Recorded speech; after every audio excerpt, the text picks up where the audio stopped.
The horse reared up, wild-eyed and sweating, as if the land itself had whispered something foul right into its ears. Jedediah Callahan gripped the reins with one gloved hand, his other already drifting slow and easy toward the rifle in its saddle scabbard. He squinted at the horizon. Nothing. No coyotes, no cattle, not even a whisper of wind. Just that dead, unnatural silence that always came right before the world went wrong. And something was wrong. The sun beat down like a blacksmith's hammer, splitting the Wyoming sky wide open with a white heat that boiled the dust right off the ground. The air was thick with the smell of scorched sage and brittle pine. Jed had ridden out before dawn to check the northern fence line. A hired hand found it cut last week, and the news had been sitting in Jed's gut like a sour meal ever since. He hadn't planned on riding this far out, past the property line into no man's land, but the farther he rode, the more it felt like the landscape was hiding a secret. Now his horse, a steady mare that didn't spook at rattlers, was telling him the same damn thing. He swung a leg over and dismounted, his boots crunching on the dry underbrush. He ran a rough hand over his jaw, the summer beard itching against his calloused fingers. He scanned the ridgeline again, then let his eyes drift lower, down to a run-down barn half swallowed by creeping weeds and wild thyme. It was part of an older homestead. Abandoned so long ago it was more memory than building. He hadn't thought about it in years. But now there was something in the air around it, a feeling that crawled right under his skin and laid eggs. Then he heard it. It was a sound that didn't belong out here in the emptiness, faint, ragged, a whimper, but human. Jed froze solid. Every instinct he had, honed by years of solitude and survival, screamed at him to turn back. This wasn't his business. This wasn't his fight. He'd seen enough ugliness in his life to know exactly when to steer clear. But the sound came again, clearer this time, sharper. It was a woman's moan, broken and raw, like a soul tearing itself in half. He swore a low, bitter curse under his breath and started moving toward the barn. The doors hung crooked, one clean off the hinge, the other clawed with age and rot. He put a hand on the weathered wood and pushed his way inside. His grip so tight on the stock of his rifle his knuckles were white. Dust motes danced like ghosts in the slanting afternoon light. The place smelled of old hay and something else. Something older. It smelled like blood. And then he saw her. She was lying on her side, half buried in a pile of scattered molding hay. Her arms and ankles were bound tight with rough-looking rope, the kind you'd use for bailing. Her dress, or what was left of it, clung to her like a second skin, soaked through with sweat, dirt, and dark, wet patches of blood. Pale strands of blonde hair were matted to her face, and one of her eyes was swollen completely shut. The other one flickered open as he approached. It was glassy, unfocused, and filled with a terror so pure it made the air go cold. Jed knelt beside her, his own breath catching in his throat. "Ma'am," he said, his voice dry and cracked from the heat and the disbelief. "Can you hear me?" She flinched, a full-body tremor, like his voice was a whip. Her lips moved, but nothing came out at first. Then a whisper, a rasp so soft, so broken it almost vanished into the suffocating stillness of the barn. "Please, don't lift my skirt." Jed went still, the words hitting him harder than a punch.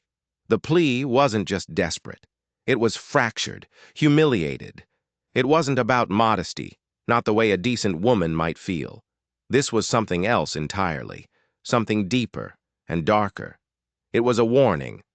But the blood, the dark stain that soaked into the lower half of her tattered dress, it told its own story, a story that had to be answered. "I'm sorry," he said, his voice now gentle, almost a whisper itself. "But I have to see where you're bleeding. I have to stop it." Her head barely moved, a slight, defeated shake against the dirty hay. Her eyes fluttered shut, as if she were bracing herself not for help, but for another kind of pain. Jed's hands, hands that were steady from years of roping cattle and breaking wild stallions, now trembled as he reached for the hem of her skirt. He lifted it gently, slowly, and then he saw it. Carved into the flesh of her upper thigh, still raw and weeping, were 4 words that turned his stomach to stone. They weren't written. They were branded, burned right into her skin like a mark on livestock, owned by M. Graves. The letters were jagged, deliberate, a signature of pure evil. It wasn't just a message. It was a claim of ownership, a deed written in flesh. Jed recoiled, a sickness rising in his throat. His mind, faster than he could control it, conjured a face he hadn't let himself see in years. Mason Graves, wealthy, untouchable, and as ruthless as a winter wolf. The man had his fingers in every crooked land deal from Cheyenne to Helena. People said he didn't just solve problems, he made them disappear. And now this obscenity, this proof. Jed lowered the skirt gently, as if the simple act could shield her from the violation, could unwrite the words. The woman lay perfectly still, her breathing shallow, her very soul seeming to wait, to see if this man, like all the others, would leave her too. He wouldn't. He couldn't. No matter how much his gut screamed at him to ride away, to let some other poor soul find her, to not go poking the monster that was Mason Graves, he couldn't leave her here. Not like this. Not marked like a piece of property and discarded like trash in a forgotten barn. "I'm getting you out of here," he muttered, more to himself than to her. He took out his knife and carefully cut the ropes binding her wrists and ankles, trying not to make her flinch more than she already had. When a small whimper escaped her lips, he whispered back something quiet, something steady. It wasn't a prayer, not a comforting lie. It was just presence, a promise that he was real, and that he wasn't going to walk away. He bundled her in the old saddle blanket from his horse and lifted her into his arms. She was light, far too light, like a body already half given over to death. His mare spooked when he approached, her eyes wide at the smell of blood, but he calmed her with a touch and a low word. He hoisted the woman into the saddle, securing her gently against his chest before mounting up behind her. He turned the horse south, away from the abandoned homestead, and toward his own ranch. Toward a fight he never asked for, but now knew he had to finish. The sun was low and bleeding across the horizon by the time the Callahan ranch came into view, a long, low wooden house perched against a grove of pines, with the Teton Mountains rising behind it like jagged, broken teeth. Inside, Jed laid her gently on his own bed. He stripped away the filthy rags she wore and began the quiet, grim work of survival. Boiling water, grinding herbs into a poultice, cleaning wounds that seemed determined to never stop bleeding. He didn't speak, not at first, because there was nothing left to say. There was only something left to do. And for the first time in 3 long, empty years, Jedediah Callahan felt something that felt dangerously close to purpose. He didn't know who this woman was. He didn't know what she had seen. But he knew with a certainty that chilled him to the bone what she carried now. A name, carved into her body. A truth that no one was ever supposed to live to tell. The first thing she asked for when she woke again was water. Jed heard her whisper it, a dry, scratchy sound, barely more than a breath. He was mixing crushed yarrow into a warm compress, his back to her.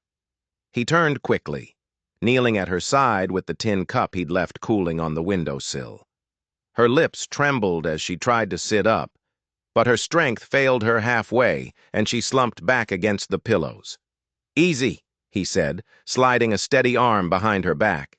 He lifted her carefully, cradling her head like she was something precious, something fragile that the world had tried to break. She took slow sips. Not much, just a little, but It was enough. Her eyes fluttered open again, and this time they stayed open longer. They weren't just dazed or fearful anymore. They were focused, aware. She watched him in silence as he eased her back down onto the bed, her gaze sharp, calculating. "You're safe here," Jed said, setting the cup aside. "Name's Jed Callahan. This is my ranch." She stared at him for a long, heavy moment, then simply closed her eyes. That was all right. He didn't expect answers. Not yet. Survival came first. The questions could wait. The next few days passed in a quiet rhythm of silence, shadow, and slow, painful recovery. Jed tended to her wounds every morning and every night. He unwrapped the bandages, cleaned the blood-crusted gashes, and applied the poultices his own mother had taught him to make, remedies from a time when town doctors were a day's ride away. She flinched often, her body still remembering the pain, but she never screamed. Sometimes she would bite her lip until a fresh bead of blood appeared, a small act of defiance against the agony. But not once did she complain. The carved letters on her thigh began to scab over slowly, the edges still raw and inflamed.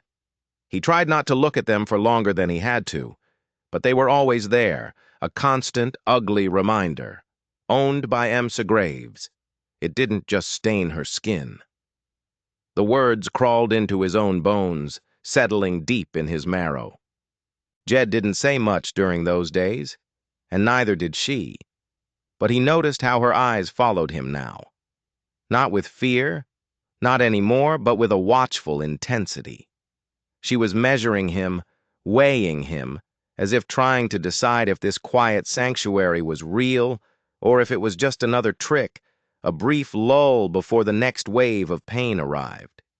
He never asked her what happened, not because he didn't care, but because he knew some things, some stories, were too heavy to be pulled out. They had to be given freely. And one evening, as the sun set fire to the western sky, she did. It started with a single, quiet sentence. "My name is Annabelle Halt." Jed looked up from where he was sharpening his knife by the fire, his hands pausing mid-stroke. She was sitting up in the bed, propped on pillows he'd stuffed with fresh straw. Her hair was still matted in places, her cheeks were hollowed out by trauma, but her eyes were clear now, crystal clear. "Annabelle," he said softly, giving a slow nod. "You remember where you're from?" Her voice cracked when she answered. "Cheyenne. Well, outside Cheyenne. I used to work at a land survey office, part-time." She looked down at the rough wool blanket gathered in her lap, her fingers tightening around the fabric until her knuckles were white. "I saw something I wasn't supposed to," she said, her voice dropping to a whisper. "Papers, land claims, deeds, old ones, real ones, and new ones, forged, with different signatures, different names." Jed didn't interrupt. He didn't move. He just listened, the rhythmic scrape of the whetstone silenced. "There was a man," she continued, her voice growing brittle, fragile. "Mr. Abernathy. He had a beautiful ranch near the river. He came into the office one day so confused. Said his land had been taken. The county told him he'd sold it, but he swore he hadn't. I saw the documents. Both of them. The real one and the forgery. I knew what they'd done." Her hands began to tremble now, a violent, uncontrollable shaking. I mentioned it to one of the other clerks. He told me to keep my quiet. He said Graves had ears everywhere. I should have listened." "Mason Graves," Jed said. It was more of a confirmation than a question. A bitter taste filled his mouth. She nodded, a single sharp jerk of her head. "They came for me at night.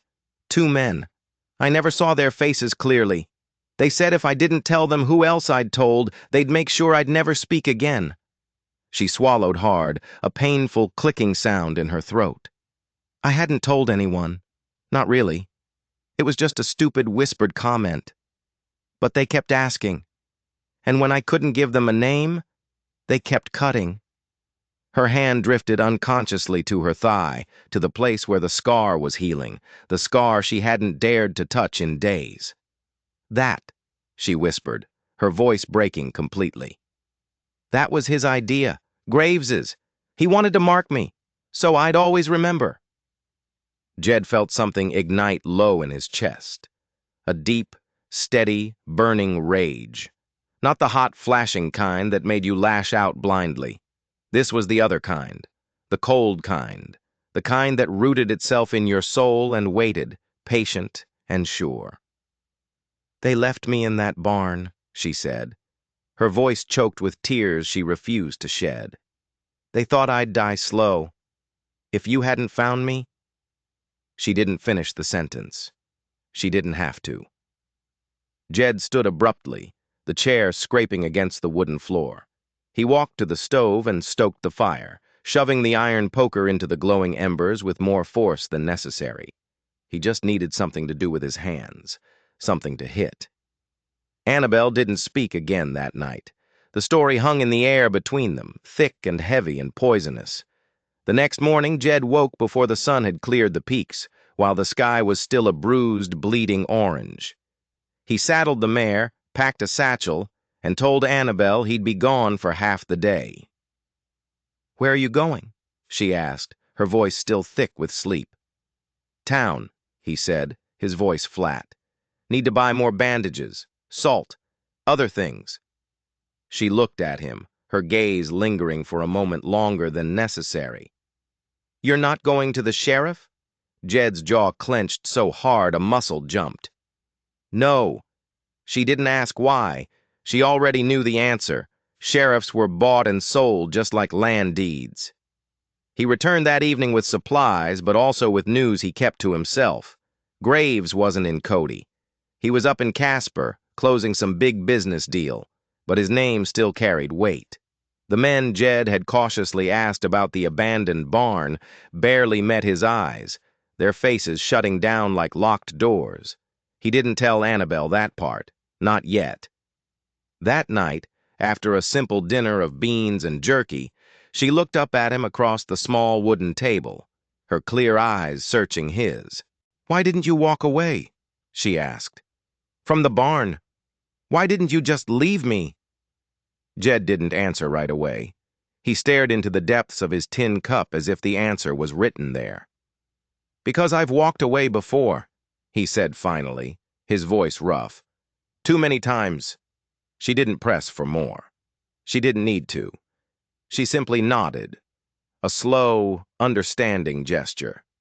And for the first time since he'd found her, Jed saw something flicker behind her eyes that wasn't fear or pain or even gratitude.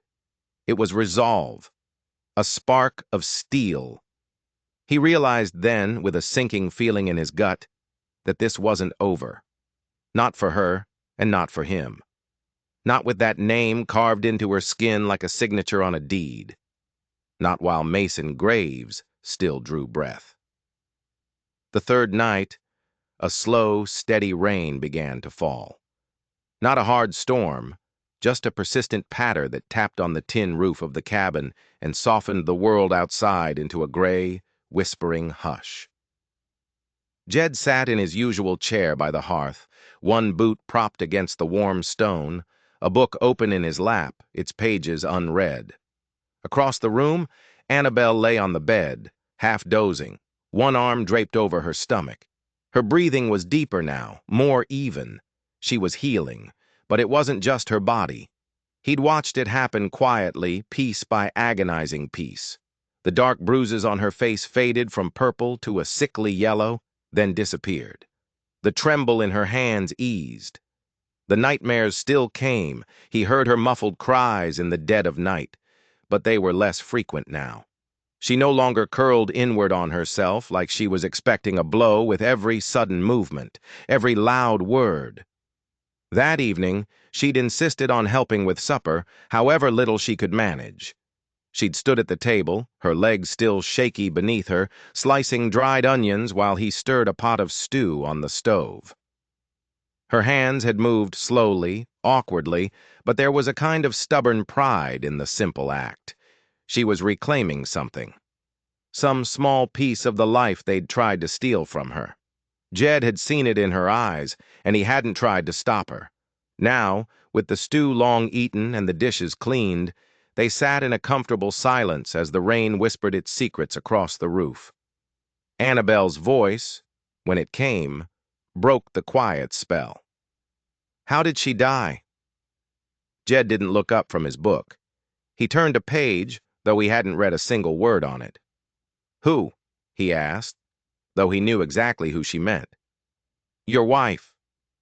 There was no picture of her in the cabin, no woman's touch left in the sparse masculine space, but Annabelle had seen the ghosts in his eyes. She knew. He closed the book with a soft sigh and leaned forward, resting his elbows on his knees. Her name was Lorna, he said, his voice softer than Annabelle had ever heard it. She was a strong woman, hated silk dresses, but she loved a good thunderstorm. Said it was God's applause. A faint smile touched his lips, then vanished just as quickly. 3 years ago, she rode into town to confront Mason Graves. He was trying to steal grazing rights off our southern stretch. Claimed an old deed gave him access. Lorna had all the documents to prove him wrong. The land was ours, clear and clean, passed down from my grandfather. But she went anyway. Said she wanted to look the devil in the eye when she told him to go to hell. He paused, the air between them growing thick, heavy with unspoken grief. She never came back. They said it was an accident, he continued, his voice flat, devoid of emotion. Said her horse slipped near the ridge during a storm. The body, it was too busted up to prove much of anything. The sheriff called it misadventure and closed the case. But you didn't believe it? Annabelle said. It wasn't a question. Not for a minute. Jed shook his head, his eyes fixed on the dancing flames in the fireplace. And you didn't go after him? She asked, her voice barely a whisper. He finally looked at her then, his eyes steady, unblinking, and filled with a self-loathing so deep it was almost black. No, he said. I didn't. Why? Because I wanted to stay alive, he admitted, the words tasting like ash in his mouth. He leaned back in his chair, the wood groaning under his weight. Because I was a coward. The confession landed in the quiet room with a physical weight. It wasn't loud, it wasn't dramatic, it was just a heavy, ugly truth. Annabelle didn't look away. She didn't offer pity, she just held his gaze. You're not one now, she said simply. Jed stood and crossed to the stove, stoking the fire again, turning his back to her. He didn't want her to see the shame on his face. No, he said, his voice low and hard. I'm not. The next day, Annabelle asked if she could walk outside. Jed helped her to the porch where the earth still glistened from the night's rain. The air was sharp and clean, smelling of pine and wet dirt, and a bluebird hopped along the railing, chirping its morning song. She sat on the wooden bench, wrapped in one of his thick wool blankets, and breathed in deep, as if she hadn't tasted clean air in weeks. How far does your land go? She asked, her voice quiet. Jed pointed west, toward the rolling hills that faded into the jagged peaks of the mountains. All the way to those hills. About 300 acres in that direction. Double that the other way. You don't use it all. I used to, he said, his voice distant. Before everything went sour. After Lorna died, she guessed. He nodded. I sold off most of the cattle. Let the hired hands go. I don't really run the business anymore. Just keep the property, live off what I've stored away, trade a little in town when I need to.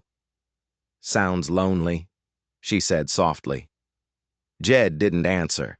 He just looked out across the vast empty hills, where the tall grass moved like waves on a green ocean.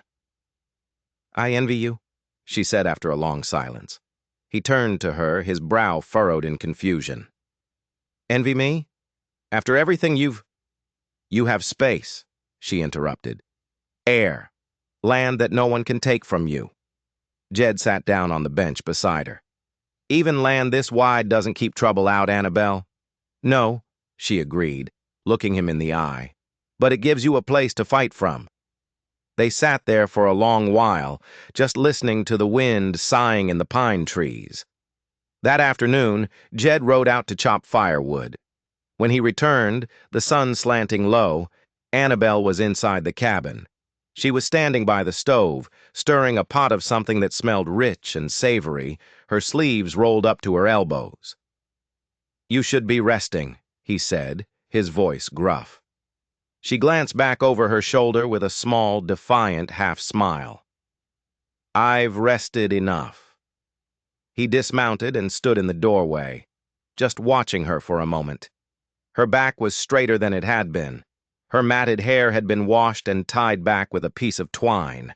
She looked solid again. Present. Whole. Over supper, she asked a question that caught him completely off guard. "Do you believe in redemption, Jed?"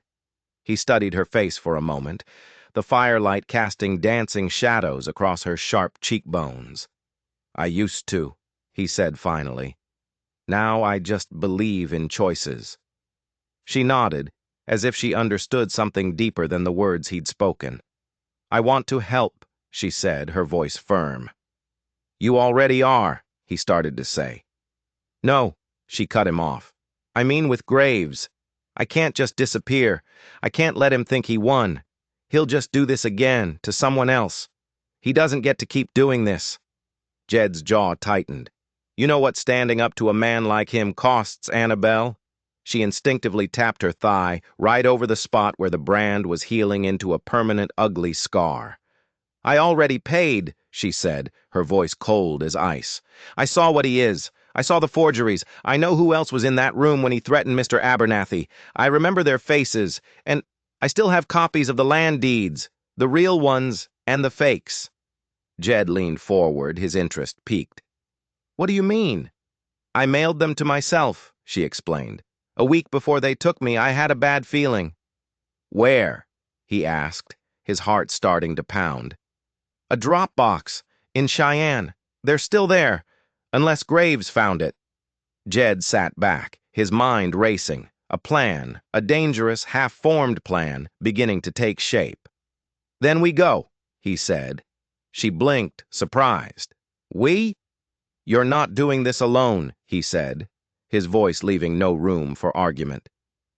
A long silence stretched between them, heavy but not uncomfortable. It was the silence of two people who had been broken by the same man, now forging an alliance in the embers of their grief and rage. Finally, Annabelle whispered, "Thank you." Jed reached for the bottle of rye whiskey on the shelf and poured 2 glasses. He pushed one across the table to her. "To surviving," he said, raising his glass. Annabelle lifted hers, her hand steady. "To fighting back." As the fire crackled and spit behind them, neither one of them said it aloud, but they both knew. This wasn't about justice anymore. The law was a fool's game in this territory. This was about finishing something they should have never had to start. And they knew it would end the way all things in the West did, with blood or with silence. Jed had been to Cheyenne hundreds of times in his younger days, for cattle drives, for supplies, for a bit of trouble on a Saturday night.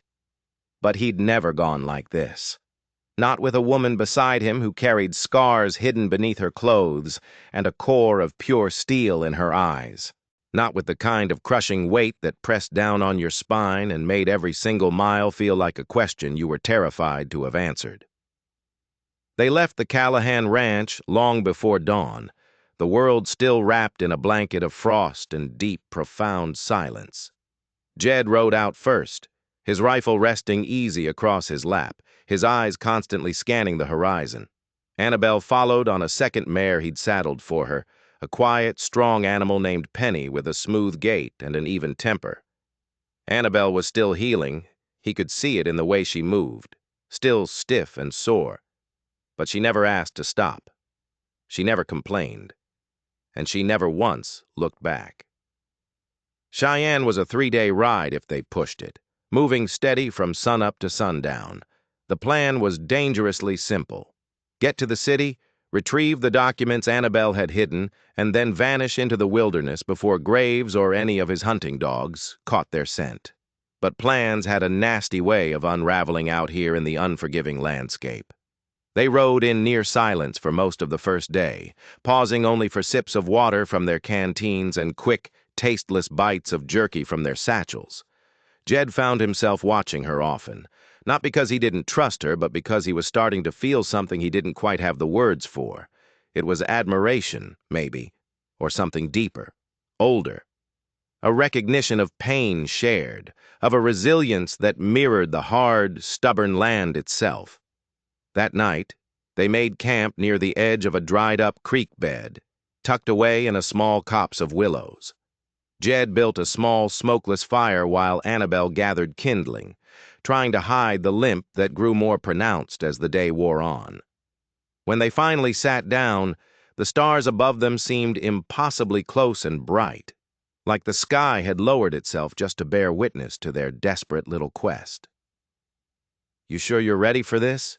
Jed asked, passing her a tin cup of hot, bitter coffee. Annabelle nodded without hesitation, her eyes reflecting the flickering firelight.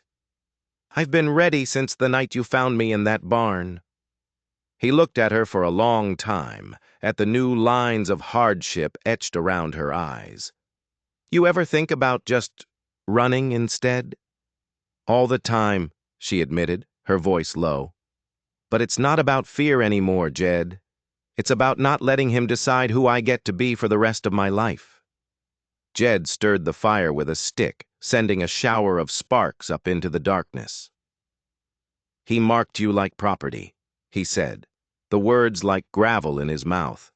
Her jaw clenched, a muscle jumping in her cheek. "Then I'll burn the damn deed." Neither of them slept much that night. By the second day, the landscape began to change. The rolling hills flattened out into endless plains. The winding trails turned into rutted, dusty roads. More signs of civilization began to appear. Long lines of telegraph wires, stretches of broken fences, and the distant hazy smoke from morning cook fires. They stayed off the main roads, cutting through wooded passes and old, forgotten ranch lanes that Jed knew from his youth. He knew these lands well enough to move like a ghost, without drawing too much attention. Just before dusk, as the sun began to dip low, they passed another rider heading in the opposite direction. Jed gave a polite, cautious tip of his hat, but the man just gave them a hard, suspicious glance before urging his horse on, kicking up a cloud of dust. Annabelle waited until they were well out of earshot. "You think he recognized us?" "Don't think so," Jed said, shaking his head. "But folks around here don't look kindly on strangers riding with a purpose. We keep our heads low." They camped that night in a grove of cottonwoods, the wind picking up and the sky threatening rain again. As Jed secured the horses for the night, Annabelle sat by the fire, sharpening the knife he'd given her with slow, deliberate strokes. Her hands were steady now. "Sure. You ever killed a man, Jed?" she asked suddenly, her voice calm and even. Jed turned to her, his face unreadable in the firelight. "Yes," he said, simply. She nodded slowly, her eyes still reflecting the flames. "Does it stay with you?" "Every day," he said. "But it's less of a burden when you know you did it for the right reason." "And when you're not sure?" she asked. He didn't answer. They reached the outskirts of Cheyenne by mid-morning on the third day, entering the bustling city from the east under a haze of low gray clouds. Jed pulled his hat down low, tugging his coat collar up higher. Annabelle wore a scarf wrapped tightly around the lower half of her face, the old bruises on her neck mostly faded, but still sensitive to the touch. The city buzzed with a chaotic late-summer energy. Heavy wagons creaked past dusty storefronts. Men in dusty hats haggled loudly at supply stands. Children darted between the legs of horses and the wheels of carts, their shouts echoing in the narrow streets. No one paid them much mind, which suited Jed just fine. They hitched their horses in a narrow, foul-smelling alley near a general store. Annabelle led him 3 blocks north to a small, unassuming post office tucked between a saddlery and a butcher shop. The sign was faded, the window coated in a thick layer of grime. Inside, a young clerk with ink-stained sleeves looked up from behind the counter, his expression bored. "Help you?" Annabelle stepped forward, her voice steady despite the tremor Jed could feel running through her. "I'm here for a package, general delivery, sent by A. Halt." The clerk sighed and flipped open a thick ledger, his finger running down the list of names. "Got it," he said finally, a flicker of surprise in his eyes. He disappeared into a back room and returned with a small, brown paper-wrapped parcel. "Been here a while." Was about to send it to dead letters. Jed stood close to the door, his eyes scanning the busy street through the front window, his hand resting casually on the butt of his revolver. Annabelle accepted the parcel with trembling fingers. She didn't open it. Not yet. They didn't linger. Back in the relative safety of the alley, Jed used his knife to cut the string and unwrap the package on top of a dirty wooden crate. Inside were 3 folded deeds, a sealed letter, and a worn, black, leather-bound notebook. Annabelle pointed to the pages with a shaking finger. "This one," she whispered. "This is the original deed for the Abernathy Ranch. That's his real signature. And here, this is the one Graves submitted a week later. You can see the forge line if you look close." Jed studied the documents, his jaw tightening until it ached. "He's been doing this for years," she said, her voice filled with a mixture of fear and fury. "Forging, intimidating sometimes, killing. This ledger, it has names, witnesses he bribed, people he bought off, sheriffs, judges, clerks." Jed closed the notebook. "This gets out, Graves loses everything." Annabelle looked up at him, her eyes wide. "Which means he'll kill anyone to keep it quiet." Jed nodded grimly. "We don't mail this. We hand it over in person, but not here, not now." He tucked the items back into the wrapping just as a sharp, cold voice called out from the far end of the alley. "Well, hell!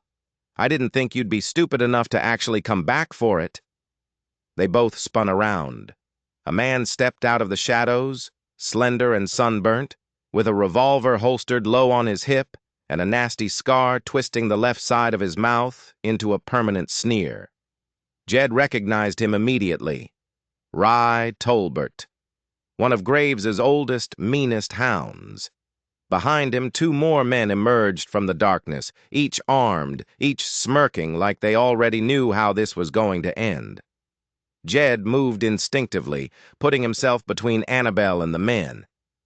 "This ain't your fight, Callahan," Rye sneered, his eyes glinting with malice. "Give us the girl and the papers, and we'll let you ride out of here clean." Jed's voice was as cold and hard as a frozen river. "You know I won't do that, Rye." Rye's grin widened into a predatory smile. "Yeah, didn't think so." Then his hand twitched, a blur of motion toward his gun, but Jed was already moving, and the alley erupted in a deafening roar of gunfire. The alley exploded in a symphony of violence. Jed's revolver cleared leather in a single fluid motion, the thunder of his first shot echoing off the tight brick corridor like a clap of doom. Rye Tolbert staggered backward with a sharp, surprised cry, clutching at his side as a dark flower of blood bloomed across his dusty shirt. Jed didn't waste a second to watch him fall. He pivoted, firing again at the second man, a shorter, stockier thug with a rifle already half raised. The bullet caught the man square in the shoulder, spinning him around and slamming him hard into the brick wall. His weapon clattered uselessly to the cobblestones. But the third man, he was faster than Jed had anticipated. He lunged forward with a guttural roar, crashing into Jed with the full weight of a charging bull, sending them both tumbling to the ground. The revolver flew from Jed's grasp, skidding across the grimy pavement and disappearing beneath a stack of empty crates. The man swung wild, a haymaker of a punch that glanced off Jed's temple, making the world flash white. Dazed, but fueled by raw, desperate instinct, Jed drove his knee upward, hard, into the man's ribs.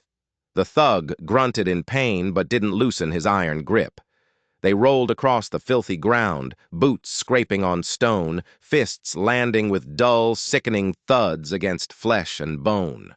Jed saw the flash of a knife, a wicked-looking blade, just as the man's arm pulled back to strike. Then came a sound, soft but sharp, a cutting hiss of steel slicing through flesh. The attacker froze mid-strike. His eyes went wide, his mouth hanging open like a fish gasping for air. He looked down, a confused expression on his face. Blood began to spill from his lower back, and standing behind him, her face a pale mask of grim determination, was Annabelle. Her knife, the one Jed had seen her sharpening by the fire, was buried to the hilt in the man's kidney. Jed shoved the dead weight of the man off him and scrambled to his feet just in time to catch her as she staggered back, her eyes locked on the dying man, a look of horrified shock on her face. "You okay?" he asked, his hands gripping her shoulders, trying to ground her. She gave a single jerky nod, her knuckles white where she still gripped the handle of the knife. "You will be," he promised. Rye was still alive, barely, groaning and cursing against the far wall, trying to staunch the flow of blood from his side. Jed retrieved his revolver and approached him. He crouched low, pressing the warm barrel of the gun to Rye's chest. "Who sent you?" Jed demanded, his voice low and dangerous. Rye managed a pained, bloody chuckle. "Who do you think? Does he know we're in Cheyenne?" "No," Rye wheezed, coughing up a spray of blood. "Not yet. We were just watching the post office. Routine sweep. Didn't expect you to actually show." Jed's jaw tightened. "You ain't getting far, Callahan," Rye coughed. "Even if you run, Mason's everywhere. He owns the dirt under your boots." Jed leaned in closer, his voice a venomous whisper. "Then I'll burn the whole damn ground." Rye tried to spit at him, but only more blood came out. Jed stood up. He didn't pull the trigger. Not this time. Leaving him to bleed out slow was a more fitting end. "He won't follow," he said, turning back to Annabelle. She was already at the edge of the alley, her hands trembling violently as she wiped the bloody blade of her knife on her skirt, over and over again.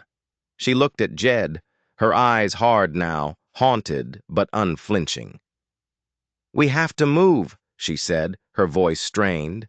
"Before someone sees." They didn't go back for the horses. Rye's men had likely left them tied further down the street, and going back would be a death sentence. Instead, they cut through a labyrinth of side alleys and empty, garbage-strewn lots until they reached the noisy, chaotic edge of the rail yard. Jed found a man with a freight wagon heading south and pressed a wad of bills into his calloused hand, paying him to let them ride under the tarps in the back. No questions asked. As they lay hidden in the dark, jolting confines of the wagon, wrapped in a musty, foul-smelling canvas, Annabelle stared up at the darkness, her voice low and steady. "I never killed a man before." Jed didn't reply right away, letting the clatter of the wagon wheels fill the silence. "You saved my life, Annabelle." "He would have killed you," she said, more to herself than to him. "And I didn't even think. I just moved." "That's what it takes sometimes," he said softly. She turned her head toward him, her face a pale oval barely visible in the gloom. "Does it get easier?" "No," Jed said honestly, "but it gets harder to regret." They rode in silence for hours, the steady clatter of the wagon wheels against the earth and the rhythmic click-clack of the nearby rail ties filling the space between them.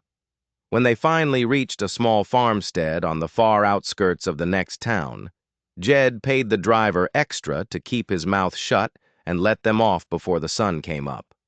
They walked the rest of the way, 2 long miles through open, windswept prairie, until a small, half-abandoned building came into view. The old telegraph station. It was mostly used by ranchers too stubborn or too poor to ride all the way into town. Jed knew the man who ran it. Silas Dobbins was old, cantankerous, and most importantly, hated Mason Graves. He was waiting out front when they arrived, sipping from a tin cup and eyeing them with suspicion, like they'd just been conjured from the earth itself. "Well, I'll be damned," Silas said, pushing his worn hat back on his head. "Jedediah Callahan, I thought you were buried in your own dirt by now." "Not yet, Silas," Jed said. Silas's gaze moved to Annabelle, taking in her disheveled state. "And who might this be?" "She's the reason I'm still breathing," Jed answered simply. Annabelle gave the old man a quiet nod. Silas studied her face for a long moment, then stepped aside, holding the door open. "You two best come inside." The station was dusty but warm, the air thick with the smell of pipe smoke and old paper. Jed sat Annabelle down near the pot-bellied stove while he pulled the precious documents from inside his coat. "I need these sent," he said. "Not by mail, by man. A trusted one." Silas carefully opened the folder, his brow furrowing deeper and deeper with each page he read. He let out a low whistle. "Jesus, Jed, this is a death warrant. You know that, right?" Jed nodded grimly. "That's why it can't vanish. Not again." Silas looked from Jed to Annabelle and back again. "And what happens when Graves finds out you have this?" "He already knows enough," Jed said. "But by the time he knows the rest of it, I want this in the hands of the right people. A federal marshal, maybe. Judge Holt up in Laramie. Anyone in this territory who isn't already on Graves's payroll." "I know one man," Silas muttered after a moment. "Old drunk named Mathers, a circuit judge. But he still cares about the law, more than most. I'll get it to him." Jed handed him a small, heavy leather pouch. Inside was enough money to buy silence and loyalty. "We were never here, Silas," he said. Silas grunted, tucking the pouch and the documents away. "Never heard your names in my life." As they stepped back out into the bright morning sun, Annabelle paused, glancing back at the small, lonely building. "Do you think this is enough?" she asked, her voice filled with a fragile hope. "To stop him?" Jed watched the sky for a long moment, his face unreadable. "It's a start." They had no horses now, no wagon, nothing but the dusty clothes on their backs and a dangerously small head start. But they had something else, too. They had the truth in hand, and blood had already been spilled to protect it. Graves would come for them. That much was as certain as the rising sun. But when he did, Jed and Annabelle wouldn't be hiding. They'd be waiting.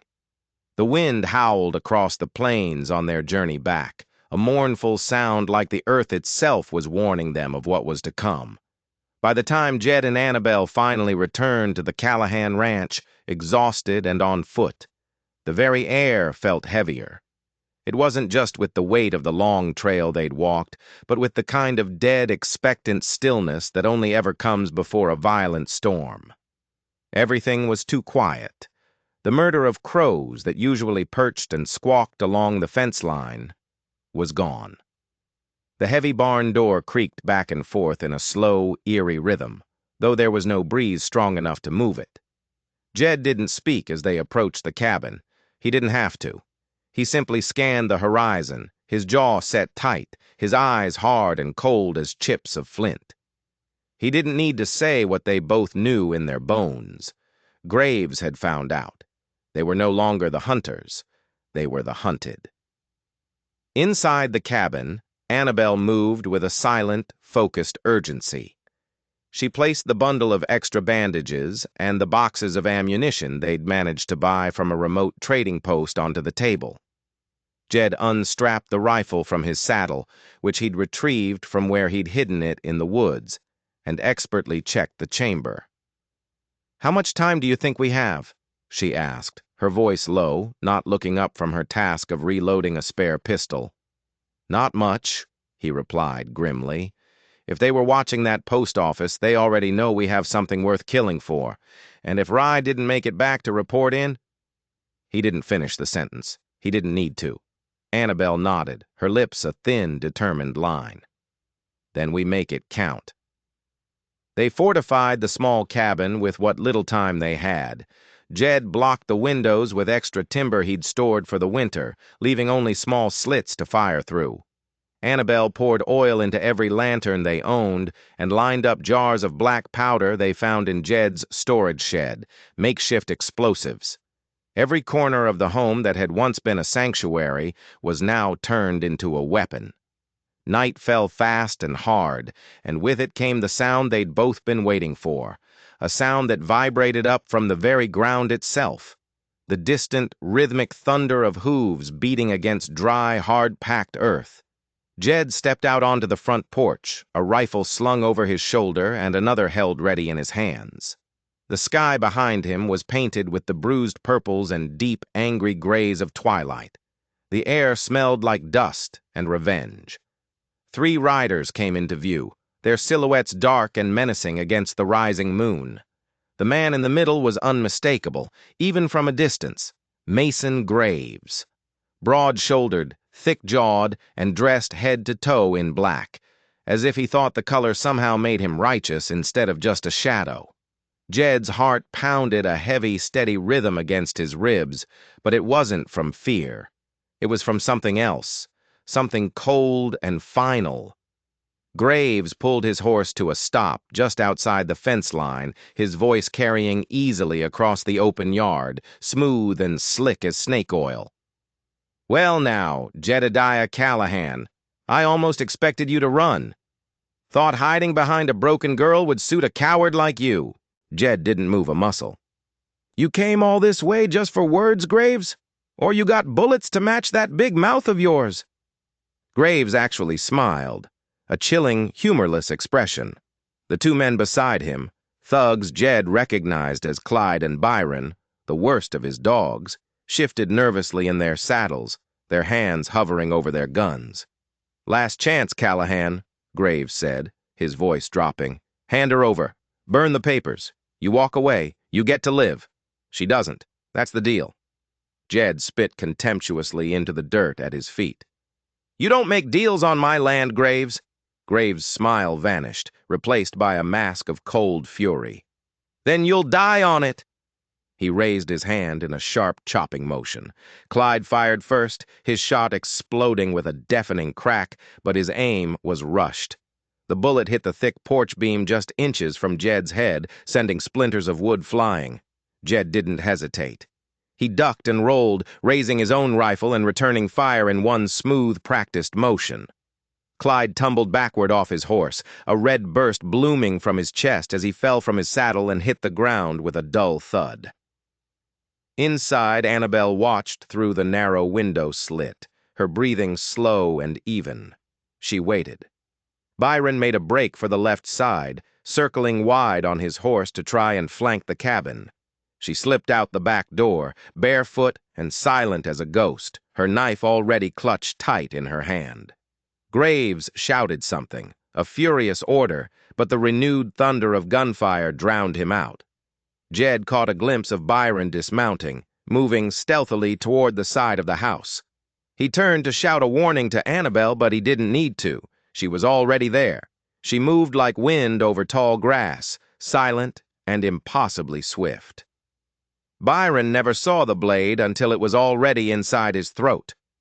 He made a wet, gurgling sound, his eyes wide with shocked disbelief, staggering into the cabin wall as she pulled the knife free.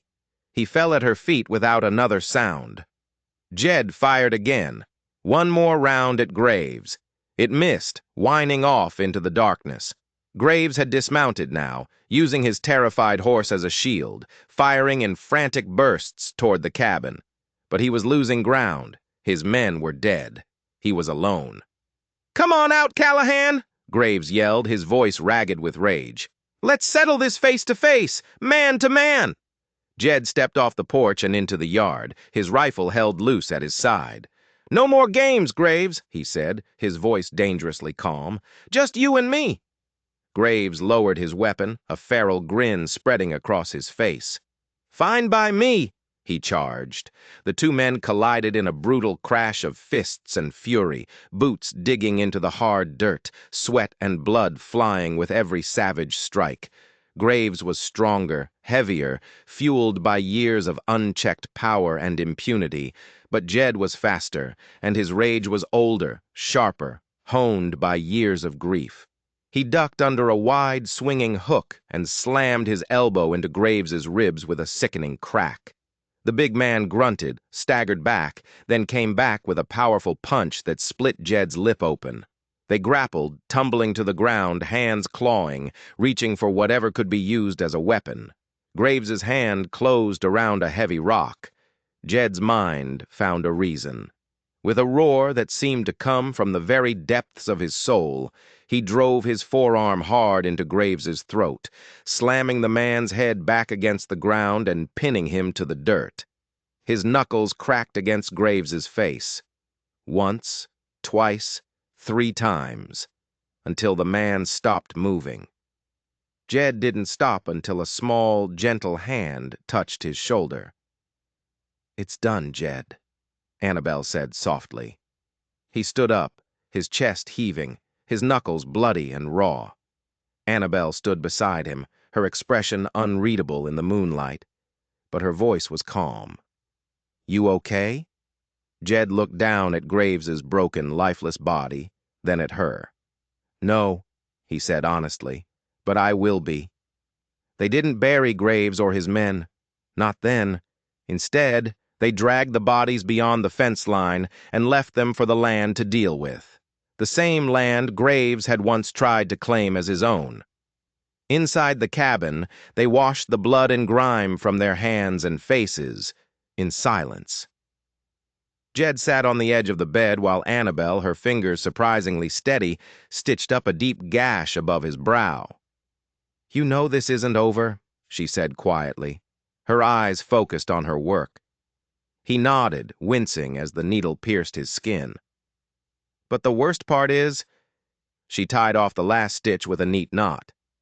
"You think the law will come?" "Maybe," he said. "But when they do, we'll have more than just the truth on our side. We'll have lived through it."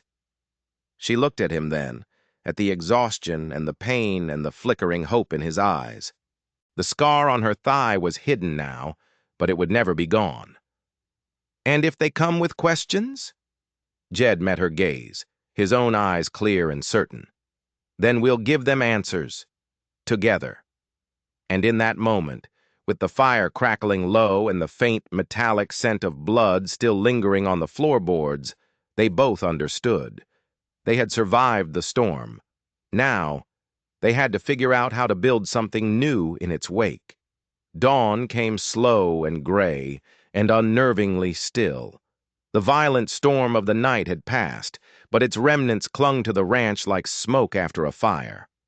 Jed stood at the edge of the porch, a mug of bitter black coffee clutched in his hand, staring out at the 3 shallow graves they'd finally dug before sunrise. He hadn't wanted to waste the time, but Annabelle had insisted. Not because she pitied them, she'd explained, but because leaving their bodies for the coyotes would have made her feel like one of them.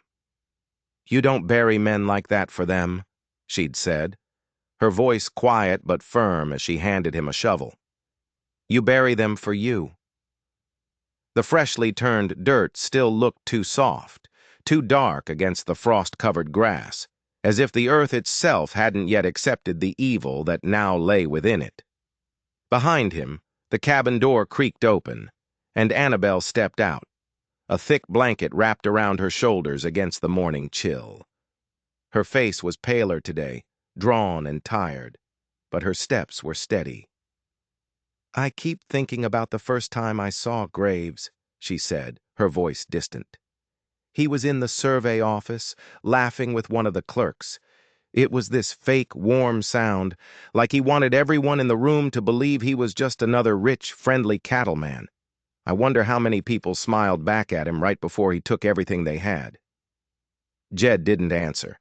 He was still too full of questions of his own. "You think it's over?" she asked, coming to stand beside him. Jed shook his head slowly. "Graves is dead. That part's done. But the system he built, the fear, the bought-off lawman, that's all still out there, breathing." Annabelle nodded slowly, her gaze fixed on the Graves. "So we make it choke." They ate a quiet breakfast inside, then immediately set to work. There was too much to do to let the grief or the shock settle in. The ranch itself was wounded and needed to be put back together. Fences had been broken and trampled when the riders came through. The barn door hung crookedly off its hinges. Dark, ugly bloodstains still marked the dirt in front of the porch. Jed took care of the heavy physical work, his movements methodical and deliberate.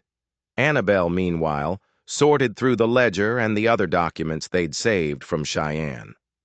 With painstaking care, she organized everything, labeling names, dates, and illegal transactions. She made a comprehensive list of every person tied to Graves, every crooked deal she'd witnessed in the records, every stolen acre of land. When Jed returned to the house late that afternoon, his shirt soaked with sweat and his face sunburned, she handed him a neatly folded piece of paper. "What's this?" he asked, wiping his brow with the back of his hand. "A copy of the names," she said, "and the evidence against them. I'm going to deliver it myself." Jed's jaw clenched. "You sure that's a good idea, Annabelle?" "No," she admitted, "but I'm sure it needs to be done." She looked him straight in the eye, her gaze unwavering. "I've hidden long enough." Jed set the paper down on the table, planting his hands on his hips. "You go riding into Laramie with that, you're just painting a bigger target on your back." "I'm not going to Laramie," she said. "Not yet. I'm going to the widow's court up in Helena. Judge Mathers is holding session there next month. I sent Silas a wire this morning from the station down the road. He said Mathers is the one who started sniffing around Graves's land deals years ago, but he could never get any solid proof." Jed considered it. It was a long, dangerous ride. "Then I'll leave at dawn," she said, as if reading his mind. He didn't try to stop her. He knew better. Instead, he spent the evening fixing a bridle that had split in the barn and carefully checking the rifle she planned to carry. That night, as they sat across from each other at the small wooden table, the silence stretching between them, he said quietly, "You don't owe this world a damn thing, you know." Annabelle tilted her head, a small, sad smile on her lips. "That's not true, Jed. I owe it everything I've learned." The next morning, before the sun had even begun to crest the eastern hills, she saddled Penny. Her saddlebag was light, containing just enough food and water, the precious papers, and plenty of ammunition. Jed walked with her to the edge of the pasture, their boots crunching on the frost-hardened soil. "You know the trails?" he asked, his voice rough with a concern he tried to hide. "I remember the maps from the survey office," she answered. He handed her a small silver flask from his own belt. "For the cold," he said. She smiled faintly. "For the fear, more like." He didn't smile back. His face was a grim mask. "If you see a rider behind you, you find cover. You don't try to reason with them. You just survive. You hear me?" Annabelle reached forward, her fingers briefly brushing against his. "I'll be back," she promised. "You better still be here when I am." He just nodded, then said the two words he hadn't said since the day she had staggered into his life, bleeding and broken. "Thank you." She blinked, surprised. "For what?" "For not letting me stay buried," he said. And then she turned the mare and rode, her small, determined figure growing smaller and smaller against the vast, brightening sky until she finally vanished beyond the ridge. The next 3 days passed with excruciating slowness. Jed spent them riding the fences again, hammering splintered boards back into place, oiling saddles, and cleaning his weapons until they gleamed. Every snap of a twig made him reach for his rifle. Every shadow in the distance turned his head. He didn't sleep much. He couldn't, not knowing she was out there, alone, carrying a truth that half the territory wanted buried. On the fourth evening, just as the sun dipped behind the mountains and the entire valley was bathed in a surreal golden light, a lone rider approached from the west. Jed stepped out onto the porch, his rifle already shouldered, his heart hammering in his throat. It was her. Annabelle dismounted with a weary groan, her hair windswept and tangled, her eyes tired but burning with a fierce, triumphant purpose. Jed rushed forward, grabbing the reins, helping her down from the saddle. "What happened?" he asked, his voice urgent. She handed him a sealed envelope. "Judge Mathers is coming," she said, a smile finally breaking through her exhaustion. "He's coming with federal marshals. I showed him everything, Jed. He already knew most of it, suspected it all, but he just didn't have the proof. Now he does." Jed stared at the letter, then back at her, a wave of relief so powerful it almost buckled his knees, washing over him. "He believed you." Annabelle laughed, a dry, weary sound. "He said I reminded him of his daughter. Then he offered me a job." Jed raised a single, questioning eyebrow. "You take it?" "I told him I had somewhere else I needed to be first," she said, her eyes meeting his. They stood there in the fading twilight, a comfortable silence stretching between them. Then Jed asked the question that was weighing on his mind. "You gonna go back? Take the job?" She didn't answer at first. Then she said, "I might, but not yet." That night, over a hot meal of stew and fresh bread, she told him everything. About the judge's stern questions, the marshal's grim faces, the warnings about the long shadow Graves had left behind, a shadow that was finally thinning. By the time the moon rose high in the sky, they were sitting side by side on the porch steps again, watching the first stars begin to appear. "What now?" Annabelle asked softly. Jed thought for a long time before answering. "Now we wait. And when they come, whether it's the lawman or the next bastard like Graves, we meet them right here. And this time we don't flinch." Annabelle leaned her head against his shoulder, her voice quiet, but as solid and sure as the mountains behind them. "We won't." The marshals arrived just after the first hard frost of the season. Jed heard them long before he saw them, the crunch of many boots on gravel, the low and clipped sound of men's voices, the metallic rattle of harness and tack. He stepped out onto the porch, his rifle slung over his shoulder, but pointedly unloaded, as a group of 6 men on horseback crested the hill at the edge of his pasture. At their center rode an older man, tall and lean, wrapped in a heavy duster, the color of old bone. His hat was wide-brimmed, his gaze as sharp and piercing as a hawk's. He carried himself not like a man who wanted power, but like someone who had spent a lifetime watching power ruin other people. Judge Edwin Mathers. Behind him rode the federal marshals in their long coats, their silver badges pinned in plain sight. No one was smiling. This wasn't a courtesy call. Jed waited as they dismounted, their boots sinking into the frosted ground. Annabelle stepped out of the cabin to stand beside him, dressed in her riding coat, her hair tied back neatly. There was no fear in her eyes now, only a cold, hard clarity. Mathers took off his glove and took her hand first. "Miss Halt," he said, his voice a low rumble. "You made good on your word." She nodded. "So did you, Judge." He turned his sharp gaze to Jed. "Mr. Callahan, your name's been coming up in a lot of places lately." Jed met his gaze without flinching. "Some of them true, most of them probably not." Mathers didn't smile. "You understand we'll need to question you. Both of you. Officially." "We do," Jed said. "But first," the judge added, his eyes glancing at the warm light spilling from the cabin behind them, I'd like some of that coffee I smell, and a place by the fire. Inside, the room was quiet, but warm and inviting. Jed poured coffee while Annabelle set more wood on the crackling flames. The marshals removed their heavy coats, spreading them to dry near the hearth. Judge Mathers sat at the head of Jed's small wooden table and unrolled the documents Annabelle had brought him in Helena. The ledgers, the forged deeds, the damning list of names.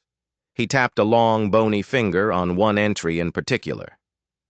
Abernathy, he said, his voice grim. We had his death down as a suicide. This ledger of yours says otherwise. Jed nodded. He was one of the first. And Graves? Mathers asked, his eyes lifting to meet Jed's. Dead. Right out front. Buried just past the tree line with the other two. The judge was quiet for a long, heavy moment, his fingers steepled in front of him. Then he leaned back in his chair and let out a slow breath. You know, Mr. Callahan, I've spent 20 years of my life fighting men like Mason Graves with ink and law books. You did it in one night with blood and fire. He didn't leave us much of a choice, Judge, Annabelle said softly from her place by the fire. No, Mathers agreed, his gaze softening as he looked at her. He didn't. They spent the next several hours going over every detail of the evidence. Who saw what? When it happened? What led to the final bloody confrontation? Jed told the truth. He didn't try to dress it up or make himself a hero. He didn't ask for a pardon. He just told the cold, hard facts exactly as they had happened. Annabelle told her story too, but she did more than just recount the events. She explained how a life could completely unravel from one small truth that was too dangerous to forget, how a woman could be turned into a warning, and how surviving sometimes meant choosing to fight back instead of just vanishing. By the time they were done, the sun had once again dipped behind the jagged mountains. Mathers stood up, stretching his back with a groan. There will be hearings, he said, maybe even trials for the men on this list who are still alive. But I can tell you now what the two of you have done here. You've ended something dark that has been poisoning this territory for a long, long time. Jed raised a skeptical eyebrow. Ended it? Or just stirred it up? Both, the judge admitted. But the right folks are watching now.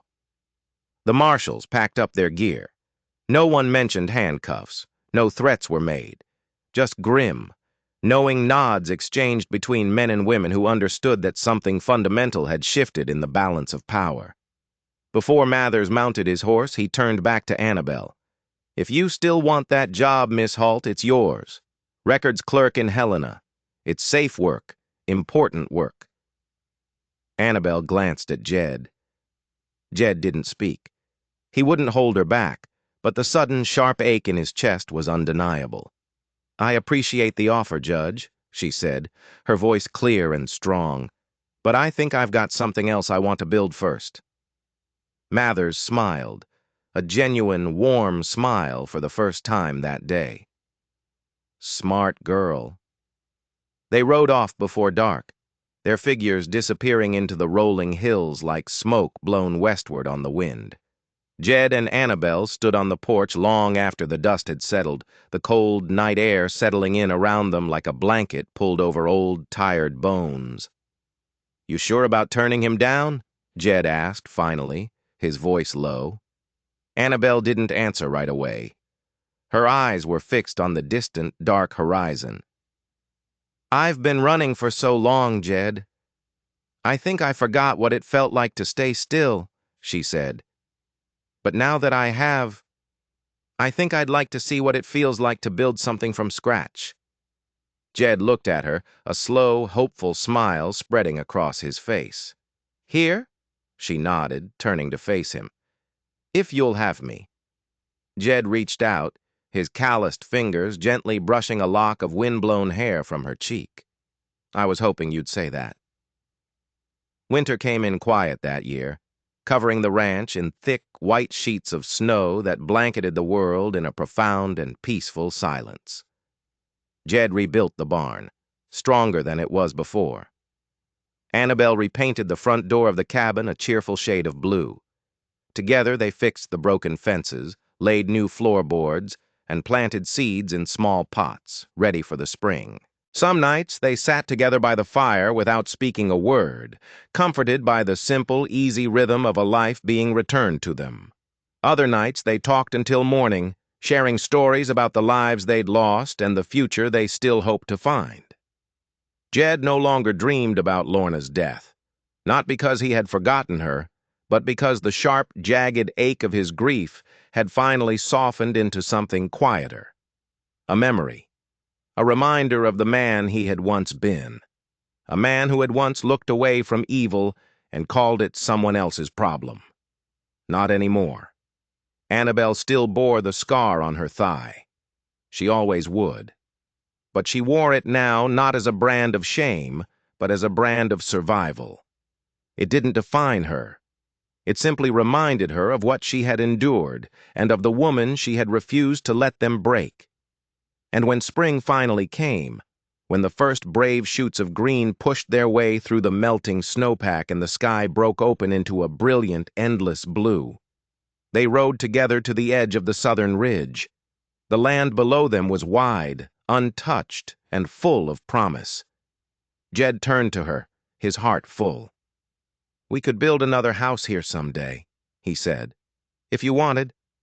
She smiled, a radiant, genuine smile that reached all the way to her eyes. "We already built one." They sat there on their horses, side by side, two solitary figures carved from hardship, shaped by truth, and hardened by fire, but now, finally, softened by the simple, powerful choice to stay. They had nothing left to run from, and everything left to build. If you were on the edge of your seat through Jed and Annabelle's fight for justice, don't forget to hit that subscribe button and ring the bell so you don't miss our next story.